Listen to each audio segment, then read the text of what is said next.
Every single bad thing that happened, and all three of these movies were a direct consequence of the actions of an entitled man. Hello, darlings, and welcome to the first ever episode of Pause Pod After Dark, the spinoff where I get to talk about all of the scary, thrilling, thriller movies that don't get to make it on to the main podcast because very lovingly, my dearest, darlingest co-host Kara is again lovingly a scaredy cat. It's okay because we are working on it. We're working on it.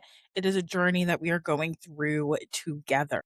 However, we don't have time right now for her to not be a scaredy cat. So I have to I get to dive into three amazing horror slash thrillers that have come out recently. Obsession, Is God Is, and Hokum. And while all of these films are at their core quite different stories, they do all have a very similar underlying theme in that men are the true villain. Well, actually, how I'm bringing it all together is that the focal point and the overlying message of all three of those films is that there is nothing scarier than a man who feels entitled to a woman's body. Let's get into it. Let's start with one of the most talked about current horror films, making its waves across TikTok and has every single person on film TikTok dropping a think piece on it right now, and that is Obsession. And speaking of Obsession, I am low-key, high-key, genuinely obsessed with the rise of these Gen Z directors reviving this kind of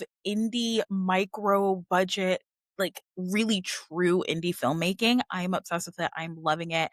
It is coming in waves. However, y'all know that I am a sucker for a directorial feature debut, and I think that Curry Baker absolutely knocked this one out of the park. And what I will say, and this is what I put on my comment in Letterboxd when I reviewed the film, is that this film is the prime example and prime reason why witches, all the Etsy witches out there come to the front, why all of these Etsy witches tell us, warn the people, the general public, not to cast love spells on people. Now, if somehow you are not on film TikTok and you have not heard about this movie, which is kind of blowing my mind because it's genuinely been everywhere, let me give you a quick little synopsis of what the film is about. Our main character, Bear, has a massive crush on his friend and colleague Nikki. And while visiting a little witchy shop, he stumbles across this thing called a One Wish Willow, in which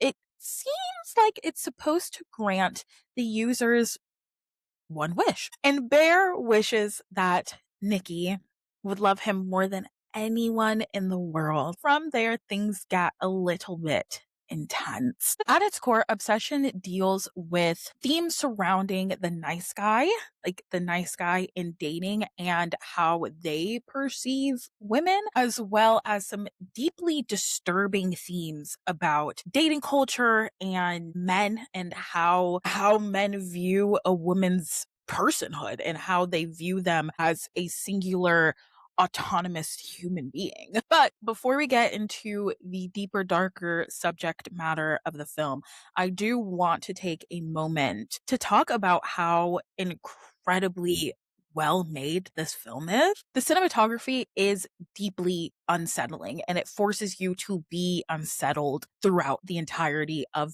the film. The way that Barker shoots Indy, he shoots her in shadows and often like obscuring her face and like her facial features. And it's kind of forcing us to look at the disconnect of what Nikki is saying versus how she is saying it, if that makes sense. And equally, the sound design is also absolutely incredible. Sound supervisor David Kitchens and his team build this like really incredible reservoir of like Nikki's anger and turmoil inside and how it just like pours and bubbles to the surface. And it's just showcasing this constant split between possessed Nikki trying to fulfill all of Bear's deepest, darkest fantasies and real Nikki trying to like claw her way out to the surface and trying to like push back against what possessed Nikki is trying to make her do. And then we have Indy Navarrete. I pray that I am saying her name right. Girl, you are my newest Scream queen. I am absolutely obsessed with you. The way that she contorts her face and her facial expressions as she distinguishes between possessed Nikki and real Nikki is chef's kiss.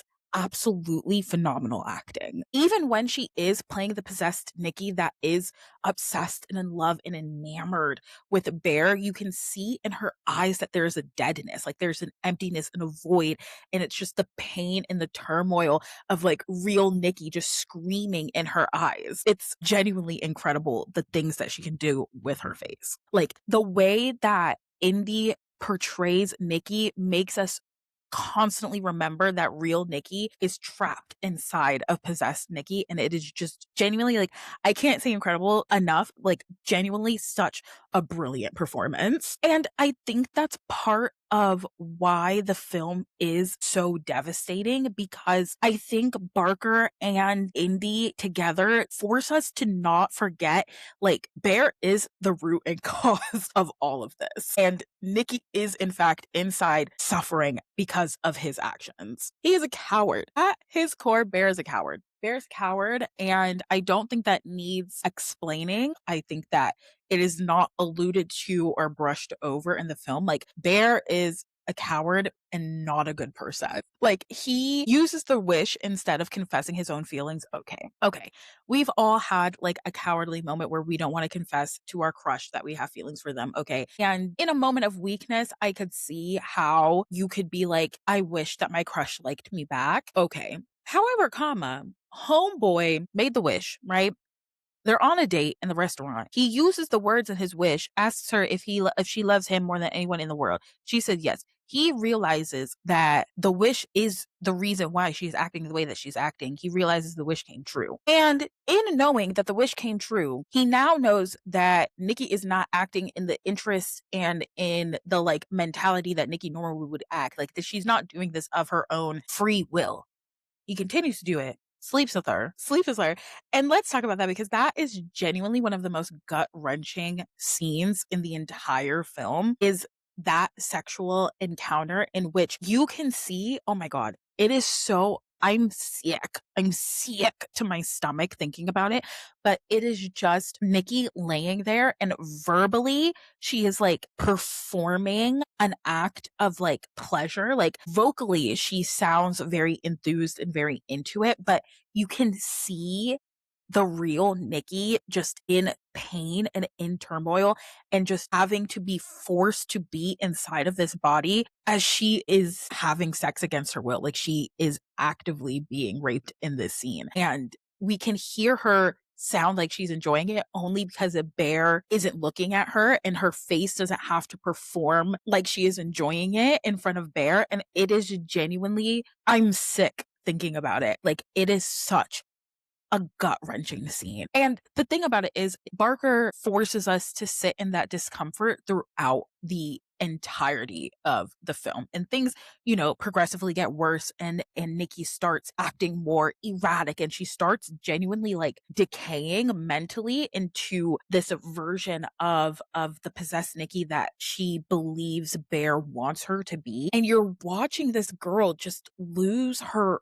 entire soul and her entire autonomy because a boy had a crush on her and did not have the courage to actually tell her. And I hate that. And in all, I think this film really just settles into the message and the theme that it's forcing us to watch what happens when a man values his own desires over another person's humanity. And it's deeply unsettling. It's deeply unsettling to watch, but you can't take your eyes away from it because it is just so, so well made. And because of that, it is in fact one of my favorite horrors of the year, and I think that you should watch it. Next we have is God Is. And personally, I love me a revenge thriller like circa Kill Bill, circa Promising Young Woman, circa Memento. Yeah, I love a revenge horror. I think I a revenge horror, revenge thriller, and I think that this one absolutely delivers. This is written and directed by Alicia Harris.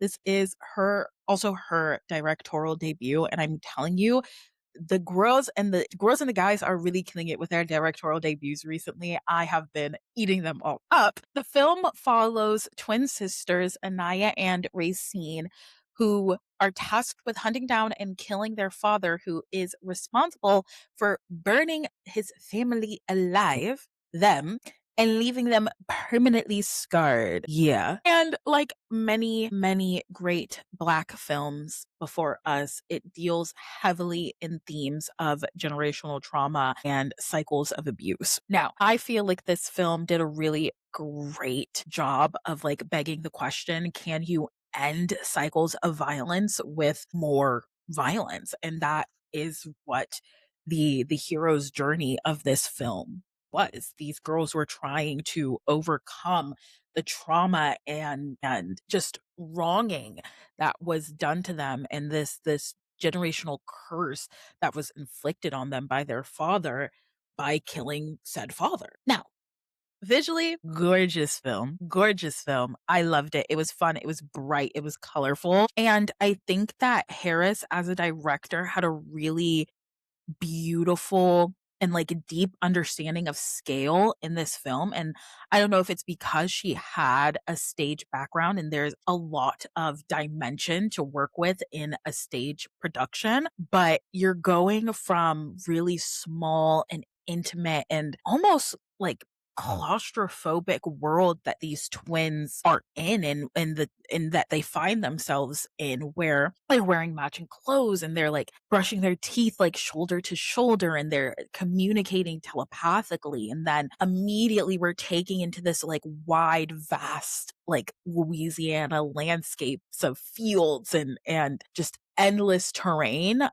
And it's gorgeous and it's beautiful and it's really sharp and engaging. And then there was also a really cool like use of color in this film. So a lot of the memories are told in black and white. However, there's always one instance of color, like a really intentional use of color in this black and white landscape. And so like the pop of color, the pop of blue in the cartoons that the girls are watching, or pearly, almost iridescent white of a bright and conniving smile. And it's just like these little attentions to detail that really shaped that film. And on top of that, the performances again were absolutely incredible. Mallory Johnson and Kara Young absolutely disappear into their roles. They act almost as the devil and angel that sit on the shoulders of this film. And they kind of push and pull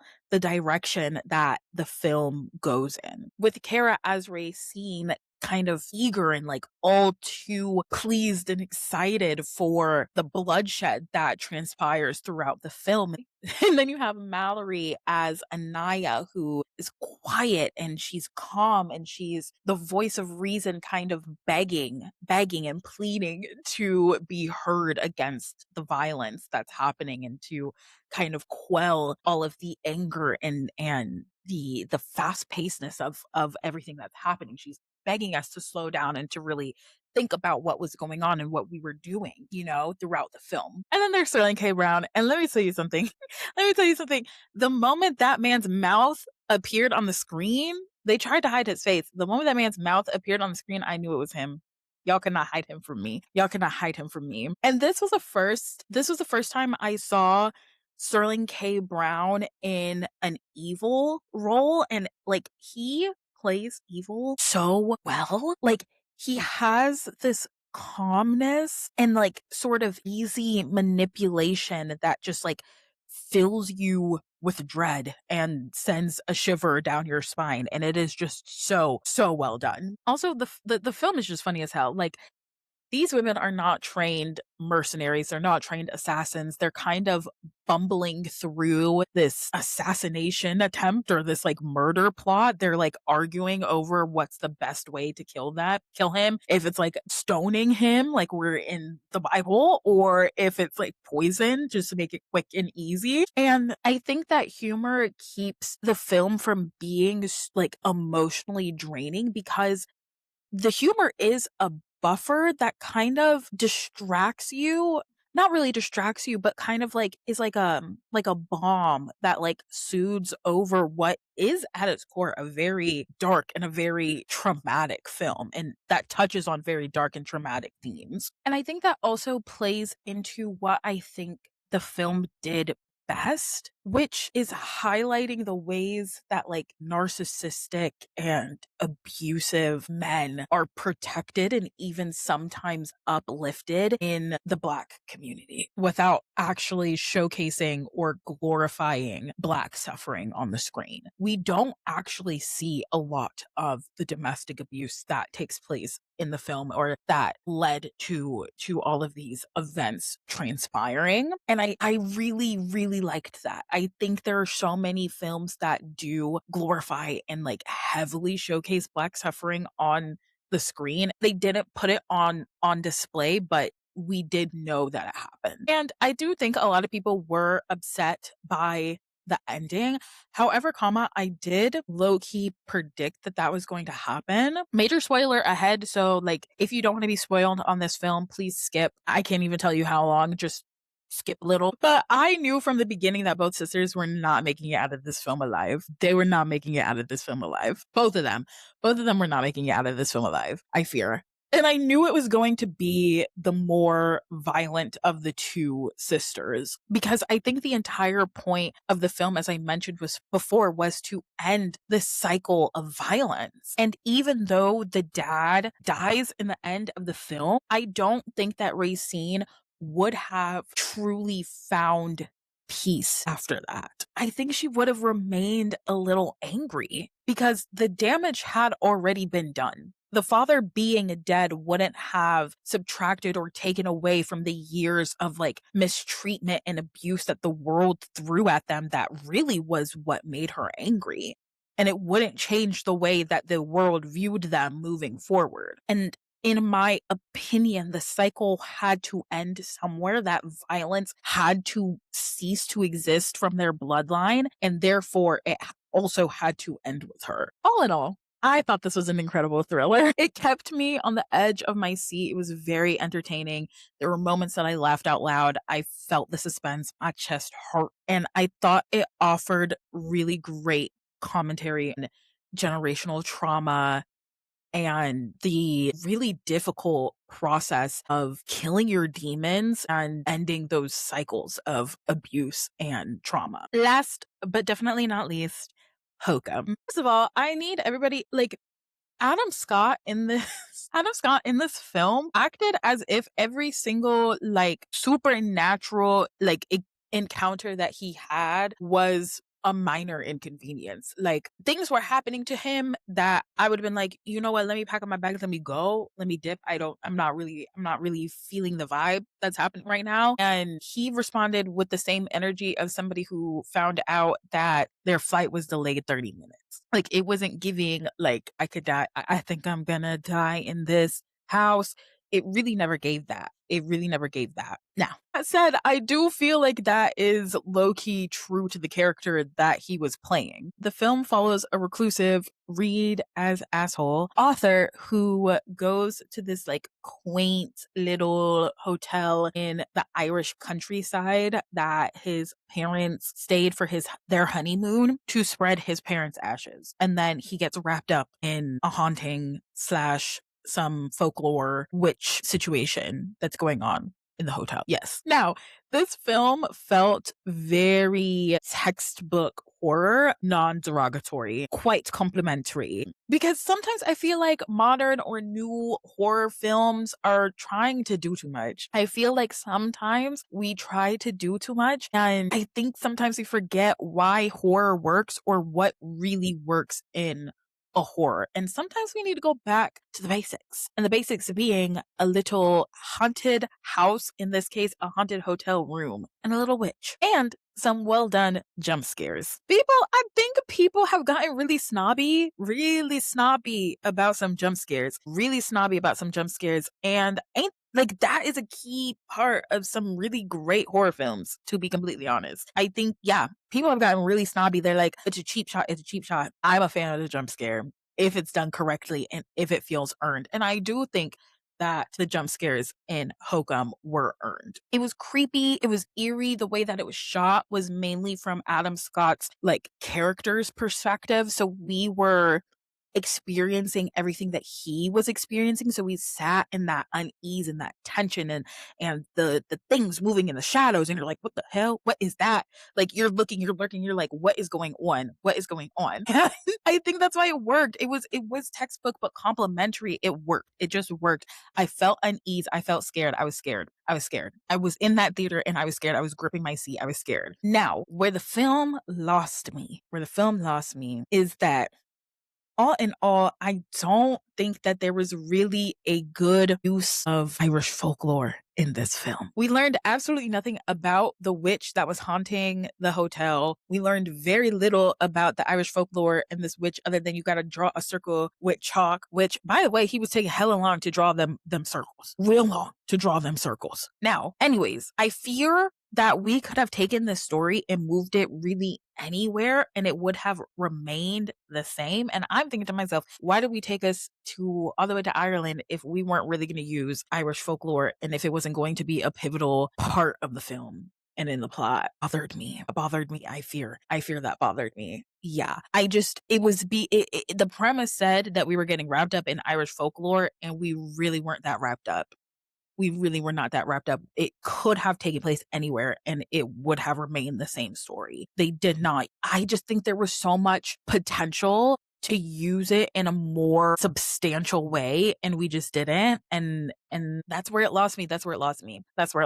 However, overall, I thought it was an entertaining watch. I did have to take out of my mind that we were in Ireland and that we weren't really dealing with Irish folklore. Wasted potential in my opinion. It's my opinion. In my opinion, a little bit of wasted potential with the Irish folklore of it all, but it was still a very entertaining watch and it really sent us back to the basics of good horror and I liked it. We went back to textbook horror and I was feeling it. I think I needed that. I think we needed to go back to the basics a little bit.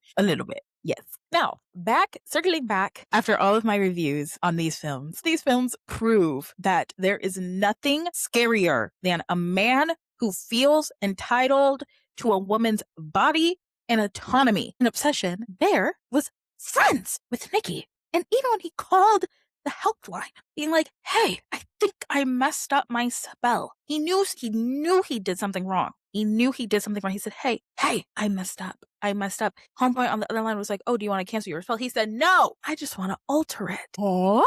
He wanted to alter the wish, not cancel it, even though he knew Nikki was suffering and trapped inside. The girl he claimed to be friends with, the girl he claimed he liked. He knew she was suffering. And he said, I don't really want to cancel this. I just want to alter it. And that's because he wanted Nikki to still be in love with him, but to act normal so that he could take her around his friends. Mind you, one of the friends who was secretly hooking up with Nikki behind his back, his best friend, anyways, wanted to take him around his friends and be like, see, she's perfectly fine. And she's in love with me. You guys were all wrong. She's perfectly fine. And she is madly in love with me. And then when possessed Nikki slumped and real Nikki clawed her way out and was like, please kill me. I'm suffering. Kill me. And Bear with his eyes looked at her after he heard her screaming on the other end of the helpline, sees her begging him to kill her. That's your friend? Begging him to kill her. He goes, what's so wrong with being with me? Mink, mink, mink, mink. Raps. Bear, you deserve worse than the death penalty. And I love that the director never hid the fact that Bear was a true villain in all of this, because Bear, in fact, was the true villain in all of this. And again, I believe he deserved a worse fate than he got in the end. Then, in Is God Is, another instance of an entitled man thinking that he's entitled to a woman's body and autonomy, homeboy burned lit them on fire in a bathtub, wife, 2 children, because the mom wouldn't let him touch her. He was willing to kill that woman and his 2 children because he had a sociopathic entitlement to that woman's body. And her refusal to let him touch her, in his mind, gave him the right to kill her and their 2 innocent children. And let us not even for a moment think that we haven't heard a similar story on the news of something very much real like this happening in real life. Now you may be thinking to yourself, Daniela, how are you gonna circle this back to Hokum? I thought it was about a witch and Irish folklore. You'd be wrong. Because the only reason anybody was in that hotel room, the haunted hotel room with the witch, was because Mal, the front desk employee, was having an affair with Fiona, the worker lady, also working at the hotel, bartender, I think that's what she was, got her pregnant. And when she refused to get rid of that child, he locked her up in that hotel room to die because he didn't want his reputation to be ruined. And that's why Adam Scott's character went to look for her in that haunted hotel room with the witch, because a man had an affair and the woman didn't do what he wanted her to do with her body and the baby growing in her body. And he said, I have an idea. Let's kill her again. Let's not pretend we haven't heard of things like that happening to real women in real life daily. Every single bad thing that happened, and all 3 of these movies were a direct consequence of the actions of an entitled man. And that is true horror. And I hope you enjoyed the first episode of Pause Pod After Dark. If you did like it, please share this with somebody you think might also like it, or give it a thumbs up. And if you want more content from us, we are on socials at Pause Pod Girls, at Instagram, TikTok, and YouTube. You can find us there. And I'll be seeing you guys so soon. Bye.